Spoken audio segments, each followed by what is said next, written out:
안녕하세요. 뻔뻔한목독방입니다. 구독과 좋아요, 알림 설정, 회원가입 부탁드리겠습니다. 환율이 지금 난리가 났습니다. 제가 늘 말씀드렸죠. 관세와 환율을 기점으로 해서 아파트값, 기승전 아파트 엄청난 가격 변동성을 겪을 거라고 예상을 했었는데 1,400원, 지금 뭐 1,410원대를 지금 돌파하는 상황에 있고요. 이러다 보니까 지금 1,412원까지 찍었다가 살짝 내려오는 추세였는데 다시 올라서는 그런 어떤 이 모습을 보여주고 있습니다. 이렇게 지금 현재 원 달러가 급속도로 지금 오르는 이유, 계속적인 달러 강세의 영향이 크게 지금 작용을 할 수밖에 없는 거고요.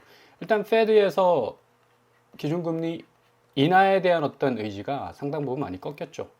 오히려 인상할 가능성도 높을 그런 어떤 예외적 현상도 발생할 수 있고, 무조건 연말까지 동결 수준으로 갈 가능성도 높다.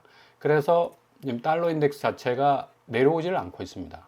거의 98 정도 지금 머물러고 있는데, 이 궤적이 결국에서는 계속적으로 환율 부분을 크게 자극하고 있는 상황이고, 달러 강세는 아마 조만간 뭐 획기적인 어떤 궤적의 변화는 기대하기 힘들 거다. 왜냐하면 안전자산에 대한 어떤 심리가 계속적으로 지금 기울어져 가고 있죠. 그만큼 지금 유럽 경제도 좀 불안하고, 그리고 미국 경제 자체도 지금 관세 보호막에 둘러싸여서 뭔가 인플레적인 어떤 이 기미도 살짝 보이고 있는 가운데 있기 때문에 뭐 주식 쪽이나 가상화폐 쪽으로 가기보다는 뭐 가장 안전하다는 기축 통화 달러의 이 랜딩 기어를 내릴 가능성이 상당 부분 높기 때문에 이렇게 뭐 엄청난 지금 이 달러 궤적들이 발생을 하고 있는 겁니다. 자, 이렇게 기본적으로 환율 올라가면 이제 금리 부분, 특별히 주담대 금리 계속적으로 올라갈 수밖에 없습니다. 지금 4.06%인데 실질적으로 창구에 방문해서 체감적으로 느껴보는 이 주담대 금리는 거의 4.5%에서 5.5% 사이에 이를 정도로 뭐 상당 부분 뭐 깜짝 놀랄 정도의 이 주담대 금리를 맞이할 수 있는 그런 어떤 가능성도 굉장히 높죠. 지금의 추세라면. 뭐 이렇게 지금 가계부채 관리 방안 627 기점으로 해서 시중은행의 이 대출 총량 목표치 뭐 절반으로 줄여야 하는 은행 입장에서는 대출 문턱을 더욱더 이제 계속해서 높이기 위해서는 이 금리 자체를 계속적으로 상향등 켜고 갈 수밖에 없는 거고요. 반면에 예금 금리는 이제 빠르게 하락을 하고 있습니다. 과연 은행에 내 예금을 파킹할 이유가 있을까라는 그런 갸우뚱한 생각이 들 정도로 2.52%, 올 1월 대비 0.5%가량 떨어지고 있기 때문에 예대 금리 차 확대 기조도 지속될 전망입니다. 아무튼 금융 쪽은 상당히 지금 환율 부분 때문에 어려울 가능성이 많고, 결국 기승전 부동산의 모든 사람들이 몰빵해서 대출 온 세상 모든 통로를 통해서 빌려와 가지고 그 아파트 샀지만, 제가 이게 반전이 일어난다고 말씀드렸습니다. 결국 자본의 유동성 그리고 이 변동성에 의한 충격은 기승전 부동산이 가장 큰 타격을 받을 거다. 왜냐? 기본적으로 자산 건전성 자체가 부동산 시장은 좋지를 않습니다. 글로벌화 돼 있지 않다는 얘기죠. 뭐 헬리오시티나 올림픽파크 포레온 한국을 떠나버리면 이거 지금 한국 안에서 자체 평가되어 있는 이 가치를 외국으로 수출 못 한다는 얘기야. 그러니까 그만큼 이 가치 확대 부분에 있어서는 상당한 어떤 맹점을 가지고 있는 좀 폐쇄적인 어떤 자산 구조를 가지고 있죠. 그렇기 때문에 요 대외적 이 환율 부분이나 관세 부분에 영향을 받게 된다면 한 방에 그냥 내상을 입을 수 있는 그런 어떤 굉장한 위험성을 가지고 있습니다. 자, 뭐 9월 1일부터 예금자 보호법에서 1억까지 이제 보호가 된다고 해가지고 금융권에서는 이제 이 금융권이 예금 금리 높여가지고 머니무브가 일어나지 않느냐라는 그런 어떤 우려도 많았었는데, 어찌됐든 간에 지금 올라가고 있는 이 환율 고스란히 주담대 부분에서 영향을 받게 되겠고, 예금 금리는 더 낮출 겁니다. 은행도 수익률을 더 키워야 되기 때문에 예금 금리 낮추고 예대 금리를 더욱더 높여가는 쪽으로 가기 때문에 지금 가뜩이나 627 대책과 97 대책 통해서 대출 규제가 계속해서 타이트하게 진행되고 있는 가운데서도 환율 때문에 더욱더 자금 경색은 부동산 시장에서 일어날 수밖에 없다. 그리고 가장 또 제가 두 번째로 변동 요인이 크다고 말씀드렸던 관세 부분. 자, 이 같이 가고 있잖아요. 제가 늘 말씀드렸습니다. 환율과 관세는 이제 뗄래야 뗄 수 없는 관계다. 관세 압박이 더욱더 심해지면 환율은 껑충 뜰 수밖에 없습니다. 왜냐? 기본적으로 관세 퍼센테이지가 제대로 조정이 되지 않으면 한국 기저에 있는 경제 근간이 굉장히 타격을 많이 받을 가능성이 높아요. 실질적으로 우리가 3,500억 불을 쏴줄 만한 능력이 안 됩니다. 거의 500조에 가까운 돈을 어떻게 주냐고, 현금으로. 그러니까 미국에서는 계속적으로 현금 박치기 하자고 하는데 이건 거의 뭐 현실적으로 불가능한 상황이고, 이런 어떤 이 교착 상태가 계속해서 장기화되면 환율을 뛸 수밖에 없죠.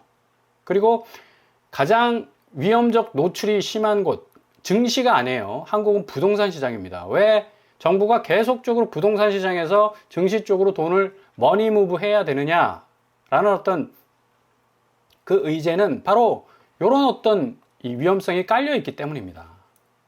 그래서 지금 뭐 3,500억 불, 그러니까 500조를 현금 박치 못할 가능성이 높으니까 이게 지금 베센트를 만나서 통화 스와프 환율 가장 지금 뭐 발에 불이 떨어지는 어떤 경우라고 볼 수가 있는데, 이게 논의는 지속이 돼 있는데 이게 뭔가 획기적 절충안이 나오지 않는다면 상당히 이 고립될 수 있는 한국 경제의 이 위험도 굉장히 높아져 갈 수 있고, 지금 환율 부분도 지금 들썩들썩 거렸던 2025년 4월달 1,480원까지 올랐었죠. 금융위기 이후에 뭐 최고였다 하고 있는데, 당시 달러 인덱스가 102 정도였기 때문에 이 정도 올랐었죠. 근데 지금 달러 인덱스가 98인데 1,410원이다. 그러니까 이런 이 퍼센테이지를 좀 비율적으로 따져 본다면 확실히 지금 이 달러 지금 궤적이 심상치 않다라고 말씀을 드릴 수가 있겠고요. 아무튼 지금 미금리 관세 협상 불확실성의 코스피도 지금 정체되는 3,400선에서 이제 3,500선으로 뛰어오를 어떤 이 전망들이 조금은 퇴색되는 듯한 느낌도 들고요. 3,416선, 외국인이 좀 많이 빠져나가고 있습니다. 2,600억 정도를 찍고 빠져나가고 있네요. 이렇게 되다 보니까 지금 얼마나 이 협상 테이블 위에서 절충을 잘 하느냐에 따라서 앞으로 한국이 넘어가야 할 관세 허들, 또 환율 허들이 달라질 수가 있는데, 이 트럼프는 또 한술 더 떠가지고 지금 의약품에 대해서 100% 관세 때리겠다고 또 엄포를 놨습니다. 야, 이렇게 되면 이제 정말 정신이 없을 정도로 거의 뭐 소나기 펀치가 지금 날라오고 있는데, 이거 뭔가 한국이 동맹국으로서의 어떤 이 좀 수혜를 받았던 부분, FTA를 통해서 기본적으로 우리나라가 0%에 가까운 자동차 관세를 물었었는데 지금 25%죠. 유럽과 일본은 지금 15%입니다. 그러니까 도요타 같은 경우는 한 10만 원 정도 올랐는데 현대기아차는 125만 원 정도 올랐다는 얘기예요. 관세 때문에. 그러니까 그만큼 굉장히 수출 주도로 우리가 지금 먹고 살아야 되는데 이 부분에 있어서 엄청난 지금 타격을 피할 수 없는 것 같고, 지금 트럼프는 또 오늘 새벽에 3,500불 이거 선불로 내놔라. 그죠? 이게 현금으로 지금 달라는 얘기예요.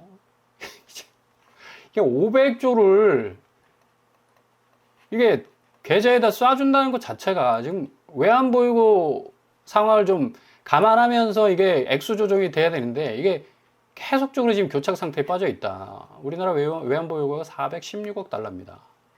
근데 4,100억 달러죠. 4,100억 달러고 3,500억 달러니까 이거 거의 뭐 이게 도식적으로 보더라도 이거 참 큰일 나겠구나라는 생각이 들 정도로 굉장한 어떤 이 부담감을 느낄 수밖에 없는 거고, 지금 현대기아차 제가 좀 전에 말씀드렸죠. 25% 부과로 이제 최대 10조 원까지 손실이 확대될 수 있는 전망이 나오고 있기 때문에, 야, 이게 이렇게 되면 기본 이 코스피가 잘 돌아가기 위해서는 대기업이 뭔가 좀 빵빵하게 자금적 지원을 받아야 되는데, 이런 식으로 지금 관세로 인해서 가격 태그가 딱 뭔가 붙잡혀 있는 느낌을 주게 된다면 이건 엄청난 지금 타격을 받을 수밖에 없다.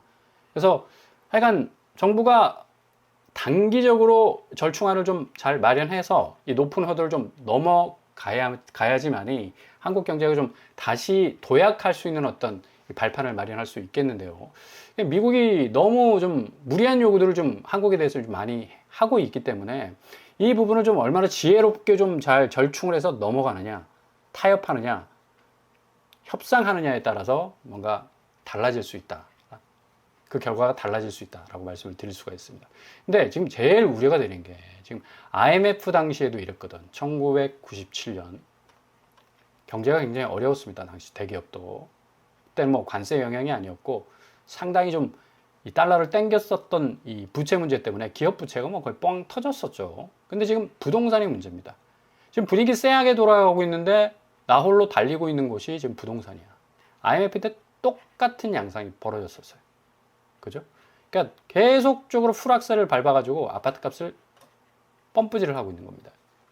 정부 입장에서도 굉장히 이게 부담스러울 수밖에 없는 거고 지금 아파트 매매 가격 변동률을 보더라도 서울이 다시 고개를 살짝 들고 있는 그런 어떤 상황이 발생하고 있고 6.27 대책과 9.7 대책 나오면서 6.27 대책은 뭐 확실한 효과를 거뒀는데 9.7 대책은 뭔가 적응이 된 듯한 어떤 느낌도 들고요. 그래서 다시 올라서는 느낌. 요게 가장 치명적이다. 이런 상황에서 집값이 거꾸로 올라간다는 거는 이게 안전자산이 아닙니다. 결국에 가서는 기승전 부동산 자체가 완전히 단기간에 망가질 수 있는 그런 어떤 엄청난 위험을 가지고 있다는 얘기. 지금 분위기 아주 싸거든요. 그럼 그거에 맞게 좀 부동산 시장 자체의 가격 조정 상황이 좀 발생을 해야 되는데 이게 계속적으로 가격 자체가 올라가는 거예요. 이게 거품이고 이게 리스크고 이게 근거 없는 가치란 얘기입니다. 지금 뭐 한국 부동산은 주건 아파트 가격 동향조사 결과도 뭐 매매 가격 상승폭 확대됐고요. 전세 전국 매매 가격 역시도 보합을 유지했으나 3주 연속 점차 확대되는 어떤 추세로 가고 있다는 얘기.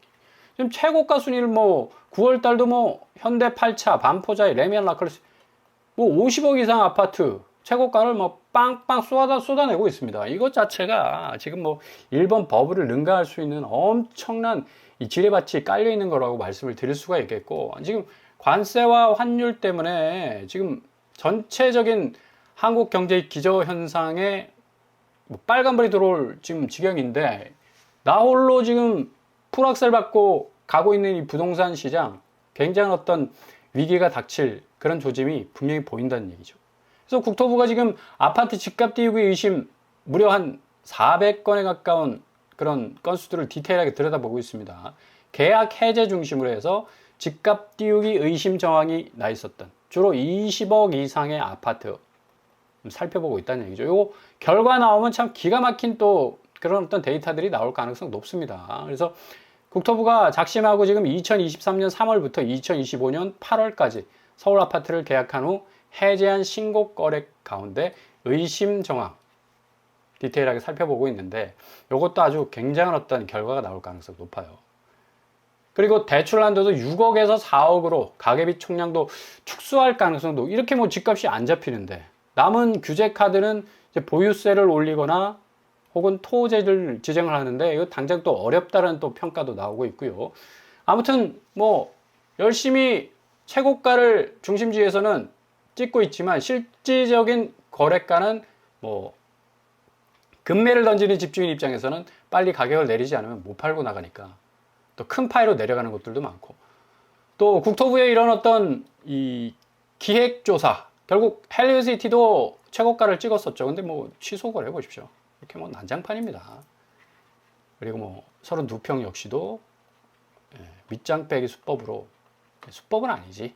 이건 내 생각이고 이거는 조사를 해서 결과가 나오면 이제 뭐 가타부타가 결정이 되겠죠. 그리고 올림픽 팍보리엔 역시도 최고가 29억 찍었는데 이런 식으로 취소 거래가 나온다는 것. 이거 다 지금 들여다보고 있다는 얘기입니다. 29억에 20억, 27억 이런 취소 거래들. 좀 뭔가 좀 이상하잖아. 이런 식으로 좀 많이 나오고 있고요. 그래서 앞으로 이 규제 자체는 더욱더 타이트해질 가능성이 높다. 실질적인 제가 좀 전에 말씀드린 대로 서울 거래들은 금매로 나온 곳들은 떨어지는 파이가 굉장히 커지고 있습니다. 그렇죠? 전세도 지금 뭐 10억 이상 떨어지는 강남. 전세가율이 상당 부분 좀 높아지고 있고요. 그리고 광명시 역시도 지금 경기권 떨어지는 추세 높고요. 전세가도 뭐 성남 전역으로 지금 광명시, 수원시 할 것 없이 계속적으로 하향 추세를 보이고 있다는 얘기입니다. 이렇게 지금 실거래가는 확실하게 지금 조정 국면을 가고 있는데 신고가, 최고가, 강남, 마영성 쪽은 계속해서 펌프질한다.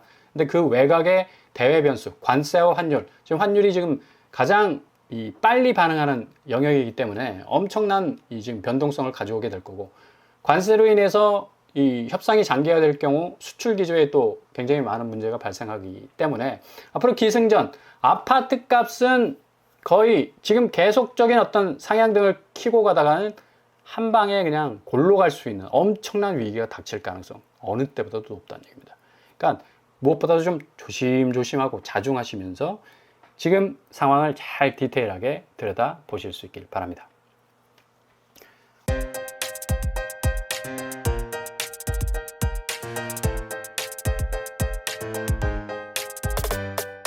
오늘의 부동산 캐릭터처, 미국 관세 영향 때문에 환율이 지금 뭐 출렁출렁거리고 있고요. 자본시장 그리고 그 대외적 변수에 의해서 아파트 시장은 기승전, 부동산, 아파트 엄청난 타격 받게 될 겁니다. 쓰나미처럼 몰려오는 이 위기, 결국에 그렇게 거품만 끼어 있었던 이 부동산 시장에 엄청난 굉음을 울리면서 지형도 그 기저의 가장 기초까지 뿌리 뽑힐 수 있는 엄청난 대폭락 양상도 충분히 찾아올 수 있는 좀 쎄하게 느껴지는 그런 시기라고 볼 수가 있겠네요. 잘 지켜보시면서 조심조심 접근해 나가실 수 있길 바랍니다. 오늘도 응원합니다. 항상 여러분의 길 꽃길만 되실 수 있길 바랍니다. 뻔뻔한 복잡함을 마치겠습니다. 구독과 좋아요 부탁드립니다. 감사합니다.